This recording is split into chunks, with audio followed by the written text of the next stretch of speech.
بسم اللہ الرحمن الرحیم۔ مرتے وقت انسان سب بھول جاتا ہے، لیکن ایسی دو ہستیاں جسے انسان مرتے وقت ہرگز نہیں بھولتا۔ جاننے کے لیے ویڈیو کو مکمل ضرور دیکھیے گا۔ عام طور پر یہ تصور کیا جاتا ہے کہ زندگی کے آخری لمحات میں ایک جنگ سے چل رہی ہوتی ہے۔ انتقال کرنے والے شخص کا چہرہ دیکھ کر یوں لگتا ہے جیسے وہ سو رہا ہو۔ چہرے پر بہت عام تاثرات ہوتے ہیں۔ ایسا لگتا ہے کہ موت کا عمل آخری سانس لینے سے ایک ہفتہ قبل شروع ہو جاتا ہے۔ اس دوران صحت متاثر ہونے لگتی ہے، جسم کمزور پڑنے لگتا ہے، چلنے میں دشواری پیش آنے لگتی ہے اور غنودگی طاری رہتی ہے۔ آخری لمحات میں کھانا پینا مشکل ہونے لگتا ہے اور کسی شخص میں طاقت نہیں کہ خدا کے حکم کے بغیر مر جائے۔ اس نے موت کا وقت مقرر کر کے لکھ رکھا ہے، اور جو شخص دنیا میں اپنے اعمال کا بدلہ چاہے اس کو ہم یہی بدلہ دے دیں گے، اور جو آخرت میں طالب ثواب ہو اس کو وہاں اجر عطا کریں گے، اور ہم شکر گزاروں کو ان قریب بہت اچھا صلہ دیں گے۔ سورہ آل عمران۔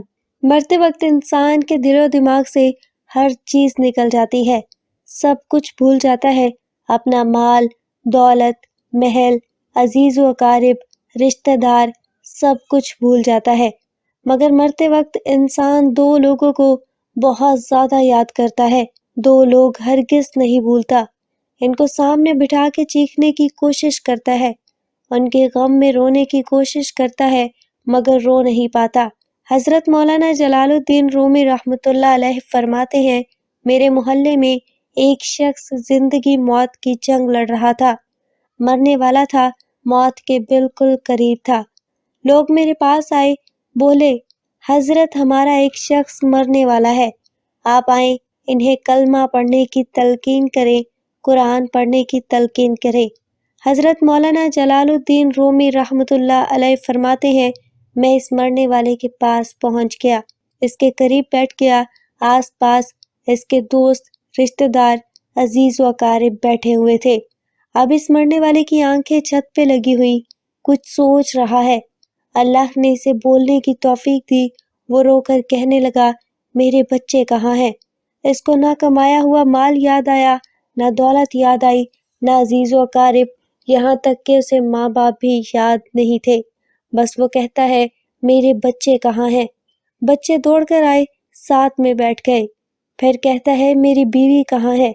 بیوی دوڑ کر آئی اور ساتھ میں بیٹھ گئی۔ اب کہتا ہے، تمہیں دیکھ کے میرا دل رو رہا ہے، سوچ رہا ہوں کہ میرے مر جانے کے بعد میرے بچوں کا کیا بنے گا۔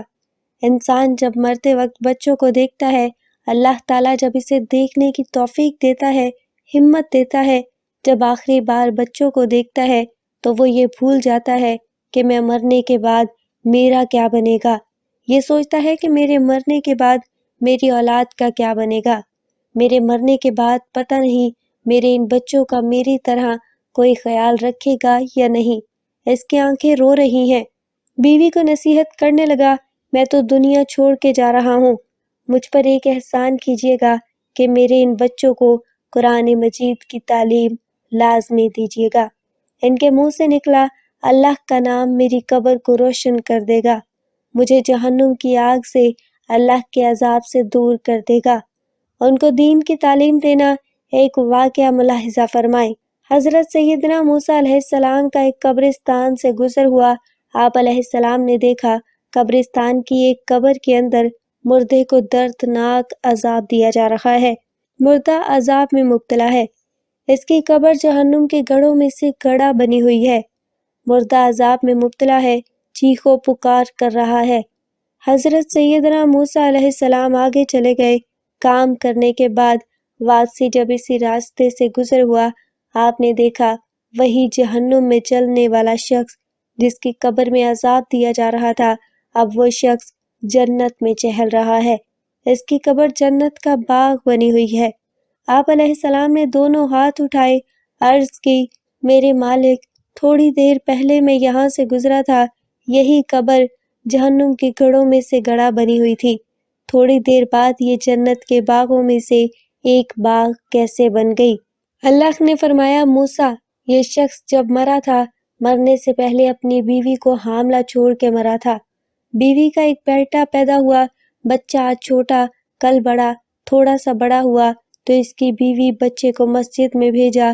معلم صاحب نے اس کے بچے کو بسم اللہ الرحمن الرحیم پڑھائی۔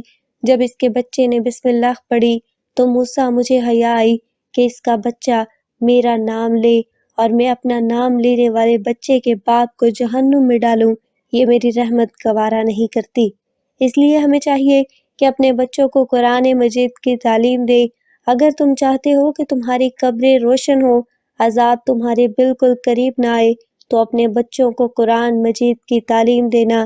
حضرت مولانا رومی جلال الدین رومی رحمۃ اللہ علیہ فرماتے ہیں، وہ شخص توبہ کرتا کرتا یہ کہتا کہ میرے بچوں کو قرآن کی تعلیم دینا، ایک دم اس کی زبان لڑکھڑانے لگی، اس کا بدن کانپنے لگا، موت کا فرشتہ آ گیا روح نکالنے کے لیے۔ فرماتے ہیں جب انسان کی روح نکلتی ہے تو اس کا منہ کھل جاتا ہے، دونوں ہونٹ ایک دوسرے سے جدا ہو جاتے ہیں۔ انسان کی روح انسان کے پیروں سے نکلتی ہوئی اوپر کی طرف آتی ہے۔ جب دل اور پھیپھڑوں تک پہنچتی ہے تو یہ وہ لمحہ ہوتا ہے، یہ وہ وقت ہوتا ہے کہ جب انسان زندگی میں پہلی بار فرشتے اور شیطان کو دیکھتا ہے۔ یہ وہ مرحلہ ہوتا ہے جب انسان کے ایک طرف شیطان اس کے کان میں غلط مشورہ ڈالتا ہے اور دوسری طرف اس کے زبان سے اس کے عمل کے مطابق الفاظ نکلنے لگتے ہیں۔ اگر انسان نیک ہوتا ہے، نمازی ہوتا ہے، عبادت گزار ہوتا ہے تو پھر اس کا دماغ اس کی زبان کو کلمہ پڑھنے کی تلقین کرتا ہے، درود پڑھنے کی تلقین کرتا ہے۔ اور اگر انسان نیک نہیں ہوتا تو پھر اس کا جو دماغ ہوتا ہے وہ عجیب کی ہیبت کا شکار ہو جاتا ہے اور انسان شیطان کے مشورے کو قبول کر بیٹھتا ہے۔ جب انسان شیطان کے مشورے کو قبول کر بیٹھتا ہے پھر کوشش کرتا ہے کلمہ پڑھنے کی، لیکن نہیں پڑھ پاتا۔ ناظرین، آج ہماری آنکھیں کھلی ہیں، آج ہماری سانسیں چل رہی ہیں، اس سے پہلے کہ یہ وقت گزر جائے، یہ زندگی کے لمحے میرے اور آپ کے لیے غنیمت ہے۔ آخرت کے لیے کچھ اکٹھا کر لو، مرنے سے پہلے قبر کی روشنی بنا لو، معلوم نہیں پھر فرصت ملے یا نہ ملے، معلوم نہیں پھر یہ زندگی کے لمحے ملے یا نہ ملے۔ اللہ پاک ہم سب کو عمل کی توفیق عطا فرمائے اور ہمارا خاتمہ ایمان پر فرمائے، آمین ثم آمین۔ ناظرین، کمنٹ باکس میں ایک بار اللہ کے 99 ناموں میں سے ایک نام ضرور ٹائپ کریں۔ شکریہ۔